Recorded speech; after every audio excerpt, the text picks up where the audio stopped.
YouTube? KSCuber here. First review video in a series of what's going to be a bunch of different reviews of all different cubes. Let me know in the comments below what do you want to see next. Today though, I have the Fangge Mirror Windmill cube. It's a really interesting cube, so without further ado, let's get into a quick review, overview, and comparison to the MF3, or should I say the Cubing Classroom version of this cube. First off, the official name on Light Take, where I bought this, is the Fangge Windmill Mirror Blocks Magic Cube Wire Drawing Red, which is the color on there. I paid right around $3 for this one, compared to the $2 of the Cubing Classroom variant. I'll talk about that in a little bit here. But first turns, and actually I've done about probably 30 solves on this thing, slightly lubed it and tensioned it a little bit. And as you can see, it actually turns very, very well for a cube like this. It's not really like a top-end speed cube, just due to the nature of the design and everything else, but it will corner cut. If I go there, it'll corner cut almost 45 degrees, which is actually pretty impressive on the top layer. And then if you go to some of the, like the bottom layer doesn't corner cut quite as well, maybe just below line to line on the bottom layer. So when it's all scrambled up, all in all, you have about a line to line corner cutting. It really depends, but it does turn very well. It turns very well for a version of this puzzle. What differentiates this from a normal windmill cube? Well, basically, this is not like a mirror blocks exactly, where each layer is a different length, as I thought initially. As you can see, when you do a checkerboard pattern, those layers there stay exactly the same. The top and the bottom are the only ones that are different. So basically, the top is shorter, the bottom is longer, and then the middle layers are exactly the same. This gives you some really interesting things when you're solving this. First of all, I'm not sure if you can see it on those stickers or not, but they are not aligned. It is very difficult to solve this where all the stickers are aligned. Basically, you have to go through meticulously and go for all that, which that brings me to basically there are two ways to solve this cube. The way I consider is fine, which is basically bring it back to a square shape like this. It does kind of bug me though, the stickers are not perfect. And then the second way would be to go through meticulously and check each and every sticker. I average maybe 40 seconds or something with the first method, and then the second method, oh man, that probably takes you 5 or 10 minutes.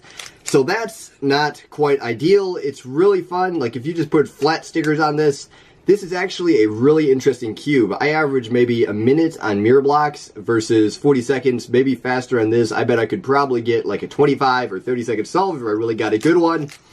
And the reason is because each of these pairs here, F2L pairs, can fit in any slot. They literally are exactly the same.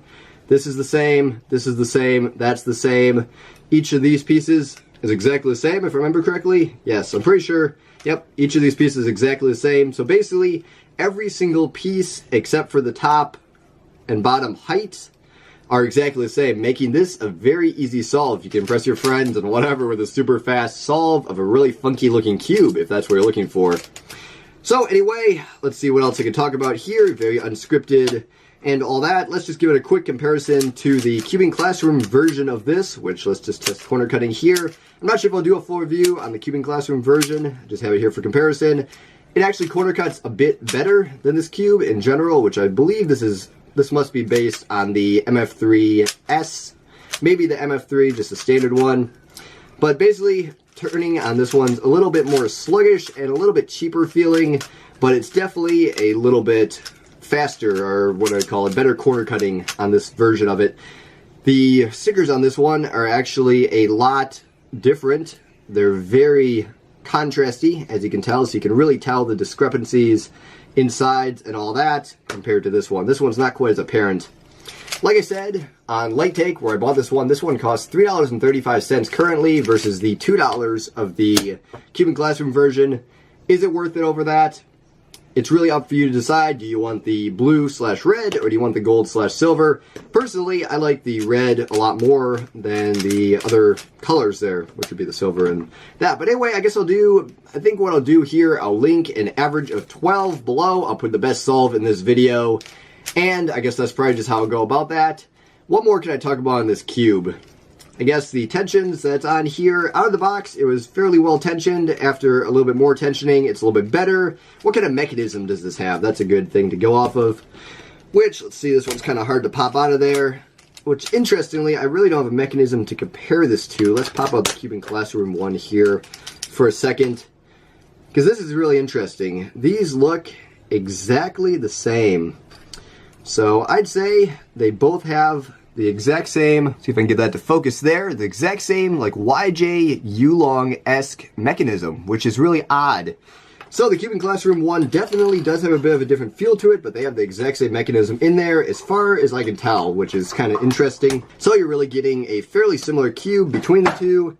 Cores, exactly the same color. So just interesting observations there.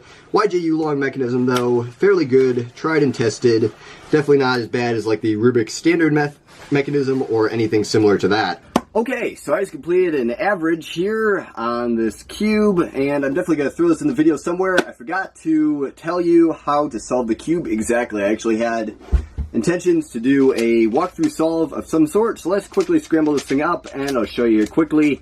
During the average of 12, I had quite a few pops and things, but they're all of the centerpieces. The centerpieces like to come off, so you can obviously super glue those in place if you don't want them to.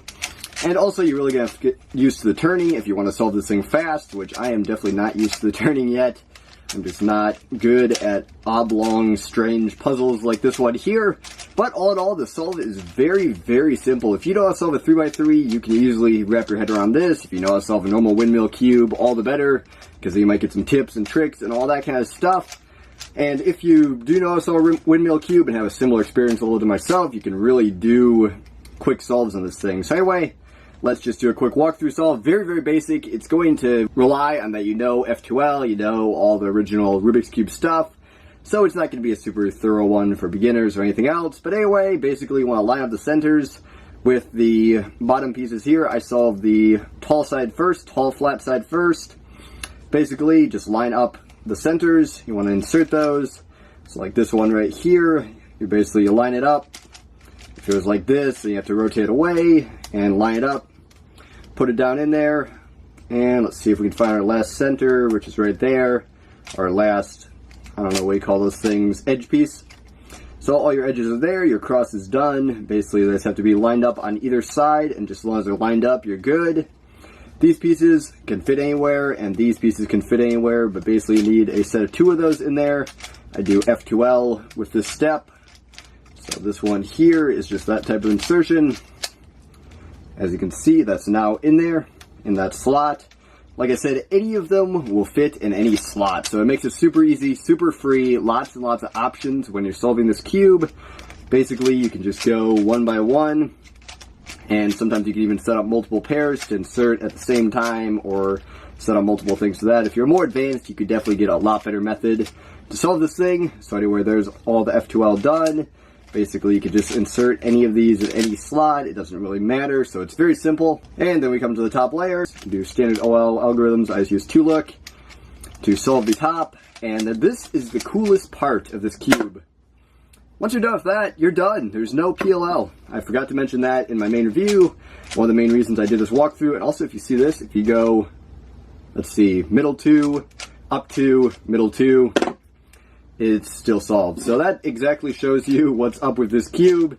It's very strange, but that's how it is. So anyway, wherever I put this in the review, let's get back to the review. So I don't think there's much more to say. Let me know if there's anything I can add to these reviews in the comments below, but I think I'll just do some solves and then I'll put the best one in this video. So I think that's about where I'm going to end it off. Thanks for watching this quick little review. Like I said, leave any comments, questions, anything in the comments below. I'm a little bit new to this. I've watched some reviews, but I really haven't done a lot myself. If there's any more useful information I can add about this cube, also ask any questions in the comments. Thanks for watching. Chaos Cuber out. Let's go on to the solves.